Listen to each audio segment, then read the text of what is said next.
Hello, welcome to vlog number 30. Today we're going to talk about an activity I do with my students when we talk about the election of 1860. Welcome back to the vlog. Today's a great day in Kansas City. As you can see, I'm wearing my Royals gear. It is opening day at the K for the Royals. So they started last week, but they haven't been at home yet. So they're at home today.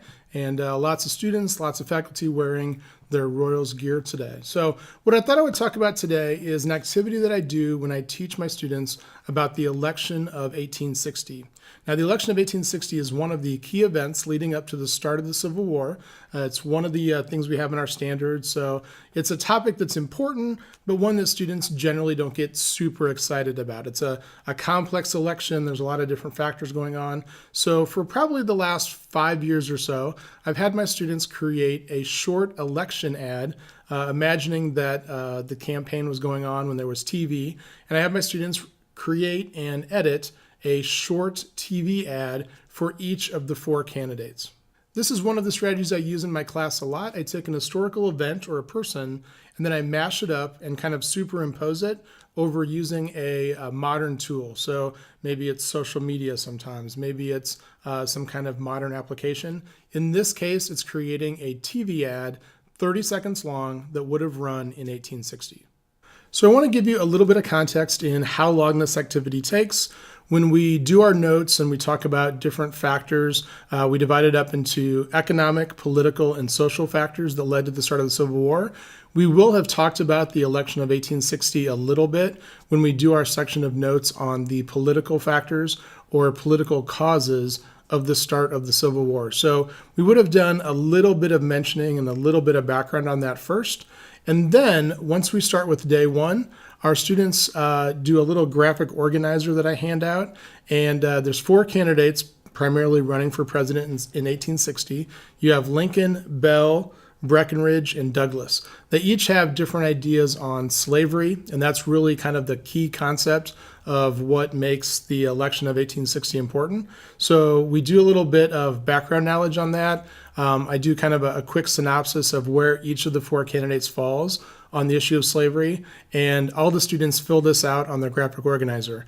At this point, they don't know who they're going to create an ad for, so it's important for them to take notes on all 4 candidates. And I also tell them it's important, no matter who you get, to know what your opponents think about the same topic so you can incorporate that into your ad.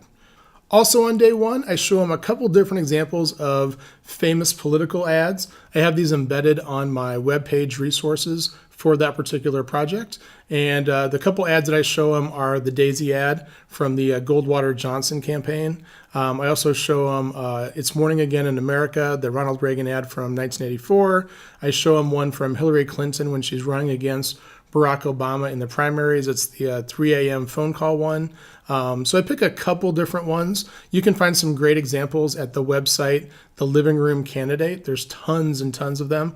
Or you can also just do a Google search on YouTube and find some great examples of election ads. Now, they've seen lots of election ads. We just got done with the election of 2016. But I like to give them an idea that in a very short time period of 30 seconds, you can really focus in on one emotion or one idea. Generally, 8th graders need to really focus on one topic when they create these. Otherwise, they're trying to encompass everything in this one ad. So I want them to really focus on one message, and that's one of the things I really like about this project. Now, once they get done watching the election ads, I break them up into groups of 3. I find that groups of 3 work pretty well for this project. One of the students typically creates a graphic. The graphic could be something that they create on Google Slides or a PowerPoint or any kind of editing program. Once they have that graphic, they can use that in their ad as maybe an intro or a closing. I tell them it's always kind of nice because you might end with a couple seconds short of 30 seconds for your ad, and you can kind of put in that picture at the end and then kind of fade it out and then wrap up your 30 seconds. So that's typically what we do on day one. The graphic organizer, split them into groups, and we watch a little bit of the election ads. They might have a little bit of time to also get started on the script, but most of the script writing is going to take place on day 2. So on day 2 in class, they're doing mainly 2 things. Number 1, they're writing their script, and number 2, they're recording their video. So I don't let them do any recording for the video until they've shown me a script. Number 1, it helps them stay focused. I can check their ideas. I can see what they're working on. It also motivates them to be able to then go out and do the video. If they just go out and do the video first and they don't really have a clear plan, they tend to typically waste a lot of time. So I want them to write the script first. On day 2, I would say probably half of the student groups get done writing the script, and then they start recording their video. Now, we're 1-to-1. All of my 8th graders have a MacBook Air, and generally that's what they record on. They use QuickTime Player, and they go around the school. They might use part of the hallway. They might go to the library. Some students do utilize a green screen. We have a couple green screens around the building. We have one in the broadcast room. We have an interview room in the LMC that they use, and then we also have one in the hallway that they can use by kind of like a lighted door kind of window type thing. So some students use a green screen, but they don't have to use a green screen for this project. So primarily in day 2, they're finishing the script and they're recording, and then day 3 is when they actually do the editing. On day 3, I do have some students that generally are kind of wrapping up some videotaping. Then I have them edit. So they spend a little bit of time editing it. All my students have the iMac, so they use iMovie to edit their project. At this point, usually it's the spring of the year, they've done different projects. We have enough students that have been in broadcasting class. It's usually not a problem to have one person in the group of 3 that knows iMovie well enough to kind of wrap their project together. Once they get done, they save it as a video file, and then the way that I have them turn it into me is we use Google Classroom. I give them a Google Classroom assignment, and then the group uploads it as a video file in Google Classroom. As my students work on this project, we really focus on not just the concept of slavery itself, but about popular sovereignty, the expansion of slavery, because in many cases that was really the essence of a lot of the discussion of 1860 when it came to the election, was not just slavery good or bad, it's about the expansion of slavery, and it's a lot deeper than that. So that's one of the things I really like about this activity, is it allows them to dig into the issues a little bit more than just if we did a worksheet or we just talked about it. They're able to use a little bit of technology, and they're able to kind of, get deeper into the subject and create something, and then show that as a product at the end. Today was actually day 3 in my class, so I went around, I had some time, and I talked to my students about what they thought of the project and what they focused on for their campaign ad. So here's a couple short clips from my students today. All right, which candidate did you do? Abraham Lincoln. All right, so what was Lincoln's stance in the election? He was against the expansion of slavery, but he didn't specifically want to end slavery. However, it ended up being interpreted by Southerners that he wanted to end slavery in general. Is there anything unique about your share? What we're doing is we're doing flickering pictures of each of the other candidates, and then while the picture is flickering, saying negative things about them.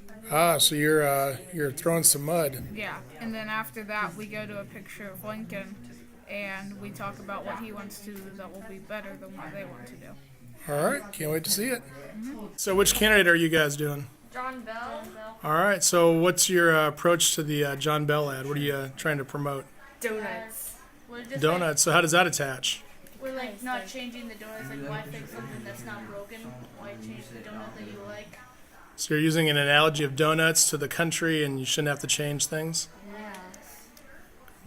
It's brilliant. All right, guys, who did you guys Abraham Lincoln. get? All right, Abraham Lincoln. So what's your approach to the video? How everyone else is wrong. So yeah. kind of just pointing out all their faults.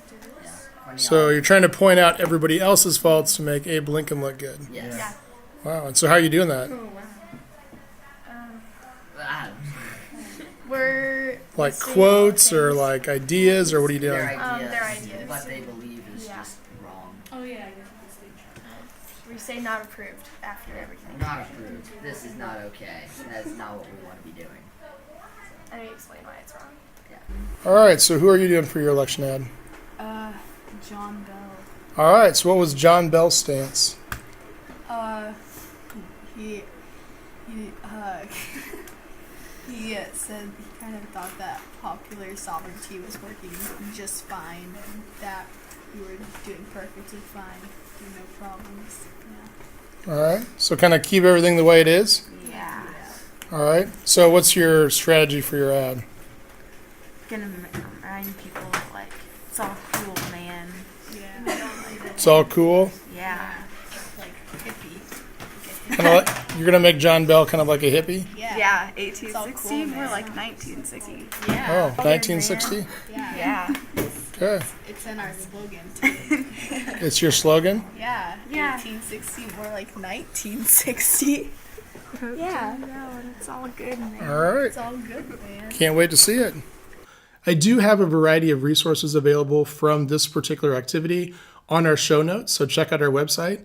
That's at historygeekteacher.com, and I have a link there for the page that I use, examples of some of the election ads, the graphic organizer that we use. If you have any additional questions, you can go ahead and contact me, but I do have those available on the show notes page if you want to check those out. Students are turning in their assignment tonight, so I will check those over and I will try to maybe add a couple in the next vlog. But it's really been a fun activity. They get to think about the election in a different way and they have a lot of fun with it. And typically they do a really good job on creating a short 30-second election ad from an historic election. That's going to do it for today. Check out our show notes on our page, historygeekteacher.com. If you have a question, if you have a comment, you can go ahead and comment below on the YouTube video. You can also subscribe if you want to see new episodes. I'm trying to keep up and do a lot more episodes on a regular basis. So let me know if you like that, if you have a question, or maybe you have an idea for an upcoming vlog. I would love to incorporate those into a future episode. So until next time, remember, history is so much more than just a bunch of boring old dead guys. Until next time, bye.